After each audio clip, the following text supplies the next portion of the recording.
Morning मन्ना में एक बार फिर से आप सभी को जय मसीह की। मेरे प्रियो, आज एक बार फिर से इम्पोर्टेंस ऑफ कम्युनिटी, समुदाय के महत्व को हम आगे उसमें पढ़ेंगे, देखेंगे, क्योंकि परमेश्वर का वचन समुदाय के विषय में बहुत से ऐसे स्थानों पे बात करता है। आज एक बार फिर से कुलूसियों की पत्री और उसका दूसरा अध्याय और उसके 6, 7, 8, 9, 10 पद से मैं आपके सामने एक स्वस्थ समुदाय के विषय में कुछ रखने जा रहा हूं, जहां पर हम देखते हैं प्रेरित पौलुस जो है कुलूसियों की ये पत्री लिखते हैं और इस तरीके से लिखते हैं। दूसरे अध्याय उसके 6 पद में आता, जैसे तुमने मसीह यीशु को प्रभु करके ग्रहण किया है, वैसे ही उसी में चलते रहो। वो आग्रह कर रहा है, प्रेरित पौलुस जो है वो कह रहा है कि जैसे तुमने मसीह यीशु को प्रभु करके ग्रहण कर लिया है, वैसे ही उसी में चलते रहो। यानी प्रभु यीशु मसीह में बने रहो। जैसे तुमने विश्वास किया, जैसे तुमने अपनी शुरुआत की प्रभु यीशु मसीह के साथ, प्रभु यीशु मसीह के समुदाय में तुमने अपनी एक शुरुआत की, जैसे तुमने उसे ग्रहण किया, वैसे ही उसमें चलते रहो। 7 पद में वो कहता है, और उसी में जड़ पकड़ते और बढ़ते जाओ। प्रेरित पौलुस क्या कह रहे हैं? प्रभु यीशु मसीह में जड़ पकड़ते यानी मजबूत होते चले जाओ और बढ़ते जाओ, और जैसे तुम सिखाए गए वैसे ही विश्वास में दृढ़ होते जाओ। जिस तरीके से तुम्हें शिक्षा दी गई है, जिस तरीके से तुम्हें सिखाया गया है, उस तरीके से तुम विश्वास में दृढ़ होते चले जाओ और अत्यंत धन्यवाद करते रहो।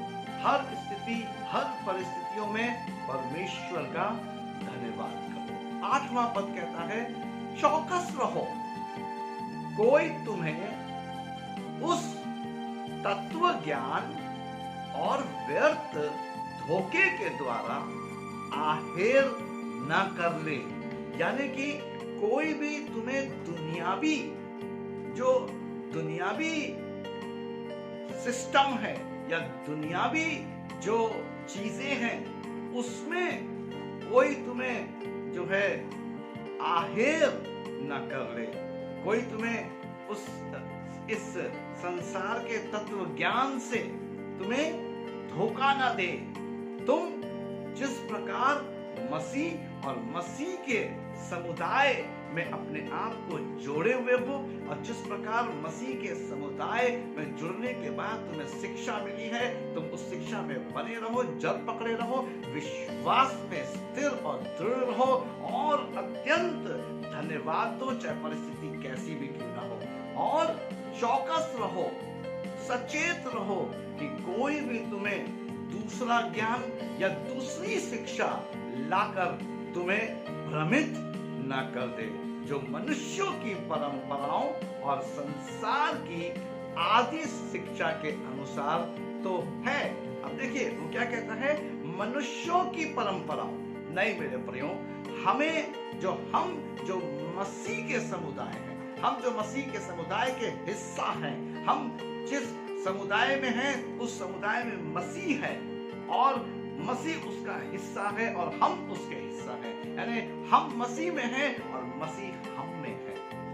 मैं शुरू से आपसे कहता आ रहा हूं कि परमेश्वर स्वयं समुदाय है और वो एक स्वस्थ समुदाय का निर्माण कर रहा है, और यहाँ पर एक स्वस्थ समुदाय के निर्माण को हम पूरा होते हुए प्रेरित पौलुस के इस कुलूसियों की पत्री में देख रहे हैं। वो कह रहा है कि मनुष्यों की परंपराओं और संसार की आदि शिक्षा के अनुसार तो है, पर मसीह के अनुसार नहीं है।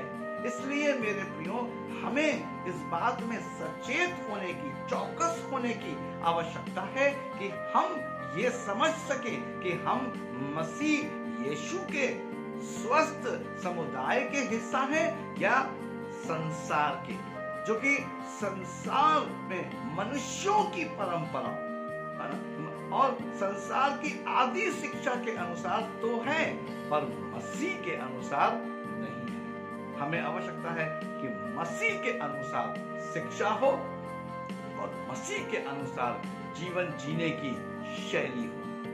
9 पद में हम उसको और स्पष्ट होता हुआ देखेंगे। कहता है, क्योंकि उसमें ईश्वरत्व की सारी परिपूर्णता सदैव वास करती है, यानी प्रभु यीशु मसीह में और यीशु मसीह के उस समुदाय में, जिस समुदाय का हिस्सा स्वयं प्रभु यीशु मसीह है, या प्रभु यीशु मसीह में से ही वो समुदाय है जिसका हिस्सा मैं और आप हैं।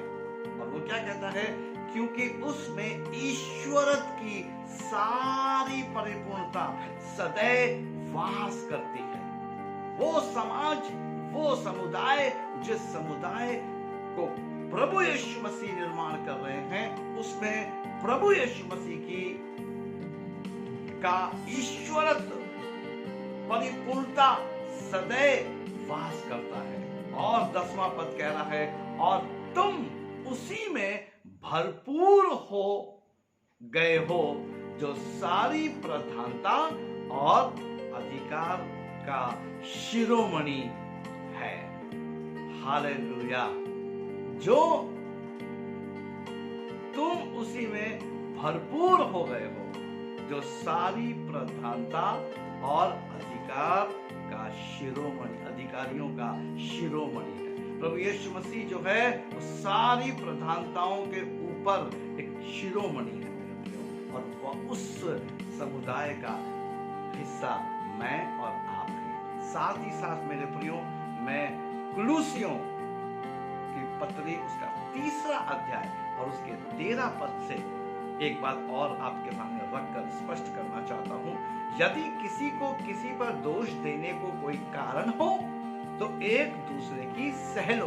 देखिए यहाँ पर जो है कह रहा है कि यदि किसी को किसी पर दोष देने का कोई कारण हो, हाँ आपस में रहते हो तो कहीं कोई गड़बड़ी हो, कोई गलती हो, लेकिन तुम एक दूसरे की गलती मत निकालो, एक दूसरे पर दोषारोपण मत करो, पर क्या कह रहा है, तो एक दूसरे की सह लो।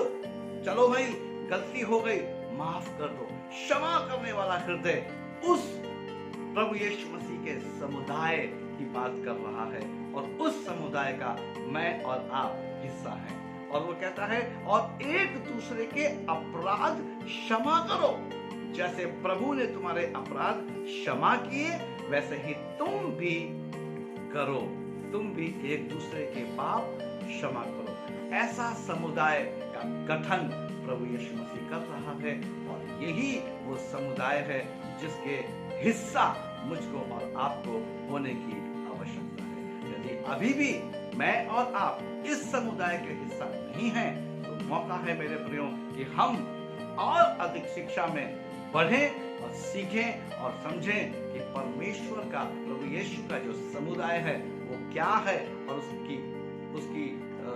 उसकी सदस्यता या उसके हिस्सा हम कैसे हो सकते हैं। प्रभु आप सबको इन वचनों के द्वारा आशीष करे।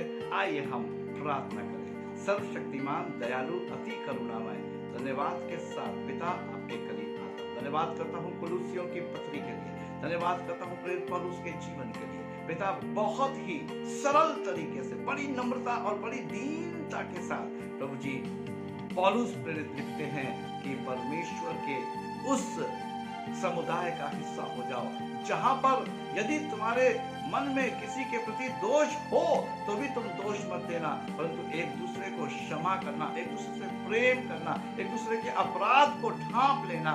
जैसे प्रभु ने तुम्हारे अपराध क्षमा किए वैसे ही तुम भी एक दूसरे के अपराध को क्षमा करना।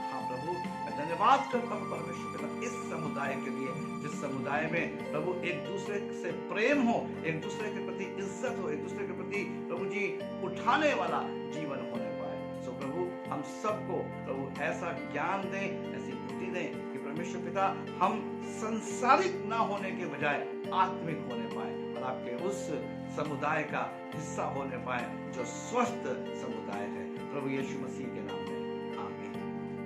मेरे प्रियो, मैं परमेश्वर का आभारी हूँ, धन्यवादी हूँ इस अच्छे समय के लिए। और मैं आपसे यही कहना चाहता हूँ, यदि आप में से कोई भी प्रार्थना के लिए या बाइबल अध्ययन के लिए आगे बढ़ना चाहता है, प्रार्थना चाहता है, हमारे दिए गए नंबर पर हमसे संपर्क करें। हम 24/7 आपके लिए उपलब्ध हैं। हम आपके साथ प्रार्थना करेंगे, हम आपके साथ बाइबल अध्ययन में आगे बढ़ेंगे। और मेरे प्रियो, प्रति रविवार रात्रि 8 बजे revival churches in India Varanasi group जो कि फेसबुक के ऊपर है, आप उसमें हमारे साथ जुड़कर प्रति रविवार को आराधना कर सकते हैं, आशीषित हो सकते हैं। प्रति भोर सुबह 5 बजे मॉर्निंग मन्ना जो कि YouTube पे आपको प्राप्त हो रहा है, आप YouTube के लिंक को अपने मित्रों, दोस्तों और रिश्तेदारों को सेंड करें, पोस्ट करें, ताकि जिस प्रकार आपके जीवन में परमेश्वर की आशीष उतर रही है, उनके जीवन में भी परमेश्वर की आशीष उतरने पाए। परमेश्वर आप सबको संभाले और दूने अभिषेक के साथ भरपूर करे। जय मसीह।